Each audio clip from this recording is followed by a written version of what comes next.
I'm pretty sure Pac-Man is in crippling debt. I've been looking to up my portfolio recently, and what better place to look for financial advice than Super Smash Bros. In a series with so many characters, it would take forever to find out all of their net worths, so I've taken 20 characters and decided where their wealth lands.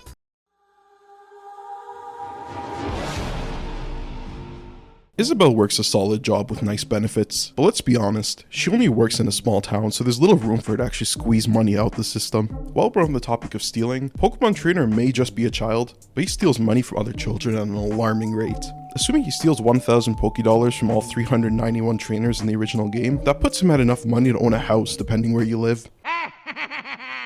Now, one step above these two, we have our rich individuals. For the sake of clarity, I classify rich as having between $1 to $10 million accumulated. With that being said, Mario will never touch a dime of Peach's money. In New Super Mario Bros. 2, the entire shtick of the game is you must collect coins, with the coin counter maxing out just under 10 million. Mario's rival, Sonic, is pretty much in the same boat. He collects rings all day, every day, non-stop. And I mean, according to this little wiki article I found, Sonic has 10 million rings and is safe in his mansion.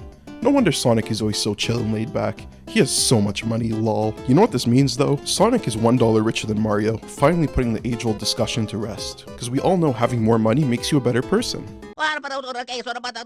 Let's talk about poor people. Sheik may just be Zelda, but she legally cannot touch any of the Hyrule assets in this form. With that being said, she seems to just be getting what she needs to get by. The Inklings are terrible spenders. Imagine you get your paycheck and immediately spend it all on a new paintbrush and shoes. They technically don't even have homes, they just live in their own filth.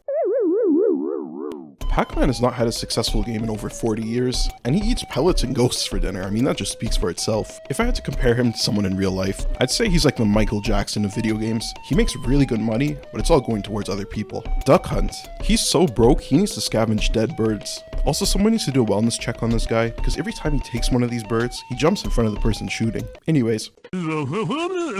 Time for our 7 to 8 figure individuals. Dr. Mario is a doctor, so by proxy, he is rich. But this isn't where the majority of his money comes from. See, Doc here throws a lot of pills, and I don't see him handing out any prescriptions. I'm not saying he's partaking in any illegal activities, but he might be worth an investigation or two. You know who is taking part in illegal activities though? Kazuya. He used to be the owner of G Corporation, but some funny events occurred, and I won't spoil you on exactly what happened, but just know he's no longer a billionaire. Quiz time. Who owns a video game company, a mountain, 2 stadiums, and a gold mine?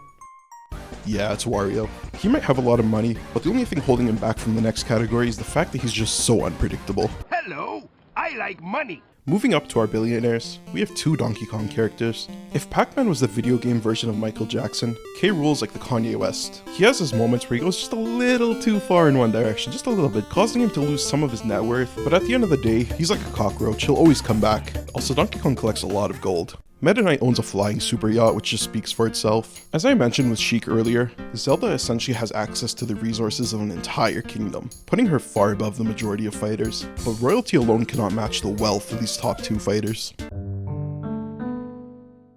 Okay, I lied. There's some characters that are so far in debt, their actual life is on the line. For example, Game & Watch is a gambling addict. He's so far into his crippling addiction that he cannot fight in the game without partaking in it. Yoshi is so far into debt that he actually gets physically assaulted by Mario. Not only that, but his offspring are constantly facing the repercussions of his actions, with every passing generation being punched and dropped off cliffs. But no one is in a worse position than Olimar. Olimar quite literally needs to pick up trash within a certain time frame, or he'll just die. He's living a life of constant agony. Finance isn't even a factor for him. For Olimar, every sundown is a matter of life or death.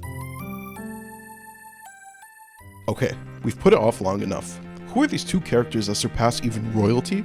Well, you see, Minecraft worlds are huge. Within a single world, there's 3.6 billion blocks that can be occupied. Now, if each individual diamond block weighs 3,510 kilograms, one space should cost upwards of 150 billion USD. Times that by 3.6 quadrillion spaces, and we're looking at this many dollars. But what if I told you, this doesn't even compare to young Link's potential wealth? After collecting all the golden Skulltulas in the Skulltula house, Link gains the ability to fill his wallet at any time. What this means is Link could technically empty his wallet on whatever asset he wants, while still having access to a pool of unlimited money.